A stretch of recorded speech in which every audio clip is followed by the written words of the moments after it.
কলকাতার এক পুরনো এলাকায় দাঁড়িয়ে থাকা শান্তিনিকেতন অ্যাপার্টমেন্টের চতুর্থ তলার 4B ফ্ল্যাটটি প্রায় 5 বছর ধরে বন্ধ ছিল। ফ্ল্যাটের মালিক সুব্রত সেন খুব ভালো করেই জানতেন কেন ফ্ল্যাটটি এতদিন খালি পড়ে আছে।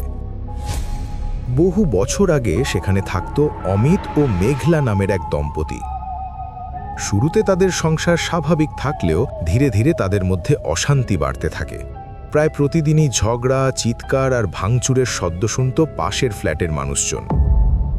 এক রাতের ভয়ঙ্কর ঝগড়ার পরদিন সকালে দরজা ভেঙে পুলিশ যখন ভিতরে ঢোকে তখন তারা দেখতে পায় মেঘলা সিলিং ফ্যান থেকে ঝুলছে। ঘটনাটি আত্মহত্যা বলে ধরে নেওয়া হয়, কিন্তু সেই রাতের পর অমিত হঠাৎ করেই নিখোঁজ হয়ে যায়। পুলিশ তদন্ত করলেও কোনো প্রমাণ পায়নি, ফলে কয়েক মাস পর কেসটি বন্ধ হয়ে যায়। কিন্তু ঘটনার পর থেকেই ফ্ল্যাটটি নিয়ে অদ্ভুত গুজব ছড়াতে শুরু করে। রাত গভীর হলে নাকি ভিতর থেকে পায়ের শব্দ শোনা যেত, কখনো মহিলার কান্না, কখনো দরজা বন্ধ হওয়ার আওয়াজ। একবার এক ভাড়াটে সেখানে থাকতে এসেছিল, কিন্তু মাত্র 2 রাতের মধ্যেই সে ভয়ে পালিয়ে যায়। সে দাবি করেছিল মাঝরাতে কেউ তার দরজায় বারবার নক করছিল, কিন্তু দরজা খুললে বাইরে কাউকে পাওয়া যেত না। এরপর আর কেউ সেই ফ্ল্যাট নিতে রাজি হয়নি। তবুও সময়ের সঙ্গে সঙ্গে মানুষ গল্প ভুলে যায়, আর টাকার প্রয়োজন মানুষকে অনেক সত্য চাপা দিতে বাধ্য করে। ঠিক তেমনই একদিন নতুন চাকরির কারণে কলকাতায় আসা অরিন্দম মুখার্জি তার স্ত্রী রিমি এবং 7 বছরের মেয়ে তিতলিকে নিয়ে ভাড়া বাড়ি খুঁজতে খুঁজতে সুব্রতবাবুর কাছে আসে।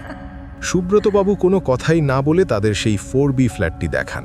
ফ্ল্যাটটি বড়, আলো বাতাস ভালো এবং আশ্চর্যজনকভাবে ভাড়াও খুব কম। রিমির বেশ পছন্দ হয়ে যায় জায়গাটা। তারা তখনও জানত না এই বাড়ির অতীত। ফ্ল্যাট দেখতে দেখতে তিতলি হঠাৎ বারান্দার দিকে তাকিয়ে বলে ওঠে সেখানে এক আন্টি দাঁড়িয়েছিল, কিন্তু সবাই তাকিয়ে দেখে সেখানে কেউ নেই। বিষয়টা সবাই শিশু সুলভ কল্পনা বলে উড়িয়ে দেয় এবং কয়েকদিনের মধ্যেই তারা সেখানে উঠে যায়। প্রথম 2 দিন সব ঠিকঠাকই ছিল, কিন্তু তৃতীয় রাত থেকেই অদ্ভুত ঘটনা শুরু হয়। গভীর রাতে হঠাৎ রিমির ঘুম ভেঙে যায় এবং সে স্পষ্ট শুনতে পায় ড্রয়িং রুমে কারো হাঁটার শব্দ, যেন কেউ ধীরে ধীরে এদিক ওদিক হাঁটছে। অরিন্দম উঠে বাইরে গিয়ে দেখে পুরো ঘর ফাঁকা, কিন্তু ঠিক তখনই রান্নাঘরের দরজাটা নিজে নিজেই ধীরে ধীরে বন্ধ হয়ে যায়। কিছুক্ষণ পর যেন কারো চাপা কান্নার শব্দ ভেসে আসে ড্রয়িং রুম থেকে। অরিন্দম আলো জ্বালিয়ে চারপাশে খুঁজে দেখে কাউকে পায় না, কিন্তু সোফার সামনে মেঝেতে পড়ে থাকতে দেখে একটি পুরনো লাল চুড়ি, যেটা তারা আগে কখনো দেখেনি। অরিন্দম চুড়িটা হাতে তুলতেই সে অনুভব করে সেটি অস্বাভাবিক ঠান্ডা, যেন বরফ ছুঁয়েছে। আর ঠিক সেই মুহূর্তেই তার কানের কাছে খুব আস্তে একটা ফিসফিস শব্দ শোনা যায়, এটা আমার ফ্ল্যাট।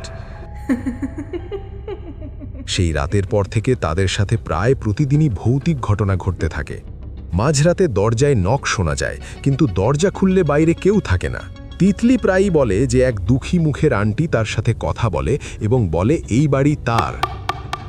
রিমি বিষয়টি নিয়ে সুব্রতবাবুকে জানালে তিনি সবকিছু হালকা করে উড়িয়ে দেন এবং বলেন পুরনো বাড়িতে এমন শব্দ হতেই পারে। কিন্তু দিন যত যায় ঘটনাগুলো তত ভয়ঙ্কর হতে থাকে। এক রাতে রিমি স্পষ্ট দেখতে পায় আয়নার ভিতরে তার পিছনে লাল শাড়ি পরা এক মহিলার ছায়া দাঁড়িয়ে আছে, কিন্তু পিছনে ফিরে তাকাতেই কাউকে পাওয়া যায় না। অরিন্দমও একদিন গভীর রাতে জেগে উঠে দেখতে পায় বারান্দায় কেউ দাঁড়িয়ে বাইরে তাকিয়ে আছে, কিন্তু সে কাছে যেতেই সেই ছায়া অদৃশ্য হয়ে যায়। এরপর এক রাতে প্রতিবেশীরা হঠাৎ শুনতে পায় ফ্ল্যাটের ভিতর থেকে ভয়ঙ্কর চিৎকার, যেন কেউ প্রাণ বাঁচানোর জন্য চেঁচাচ্ছে, কিন্তু কেউ সাহস করে দরজার কাছে যায়নি। পরদিন সকালে 4B ফ্ল্যাটের দরজা বন্ধই থাকে। অনেক ডাকাডাকির পরেও কোনো সাড়া না পেয়ে পুলিশ ডাকা হয়। দরজা ভেঙে ভিতরে ঢুকে সবাই আতঙ্কে জমে যায়। অরিন্দম, রিমি আর ছোট তিতলি 3 জনেই মৃত অবস্থায় পড়ে আছে, কিন্তু তাদের মৃত্যুর কোনো স্পষ্ট কারণ নেই। ঘরের ভিতরে কোনো লড়াইয়ের চিহ্ন নেই, দরজা ভিতর থেকে বন্ধ ছিল, জানালাও আটকানো, যেন কেউ তাদের স্পর্শ না করেই মেরে ফেলেছে।